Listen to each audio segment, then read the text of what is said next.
నీకోసం ప్రాణమే ఇచ్చినోడు నీ అప్పులు తీర్చడు? ఏమమ్మా దిగులు పడి తెగజీదేస్తున్నావు?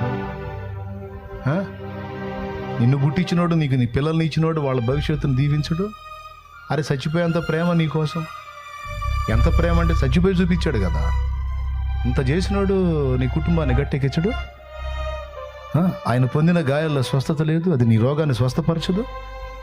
అడుగు నువ్వు ఆయన ఎంత ఇష్టం ప్రభా, నేను నీకు చచ్చిపోయేంత ఇష్టం అనలేదు ఆయన?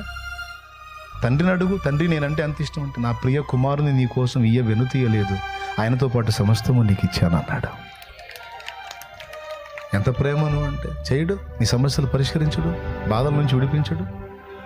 ఎందుకు ఇవన్నీ నీకు అవసరాన్ని బట్టి కలుగుతున్నాయి, నిన్ను పరిపూర్ణతలో రప్పియడాన్ని కలుగుతున్నాయి. ఆ యేసు స్వారూప్యం నీలోకి వచ్చేదాన్ని కలుగుతున్నాయి. ఇవన్నీ నీకు అనవసరంగా రాని ఇట్లా శ్రమల్ని, సమస్యల్ని, బాధల్ని, వేదల్ని, వ్యాధుల్ని ఒక ఉద్దేశం ప్రకారం రప్పిస్తున్నాడు. నువ్వు ఆయన రక్తంలో కడగబడ్డావు, నీ పేరు జీవగ్రంథంలో రాయబడి ఉంది, నువ్వు పరిశుద్ధపరచబడ్డావు. నీతిమంతుల పట్టిలో నీ పేరు ఉంది, పరిశుద్ధుల పట్టిలో, పరిశుద్ధురాండ్ర పట్టిలో, నీతిమంతురాండ్ర పట్టిలో నీ పేరుంది. వెర్రి ముఖమా, నువ్వు బాధపడాల్సిన అవసరం లేదు, కలవరపడాల్సిన అవసరం లేదు.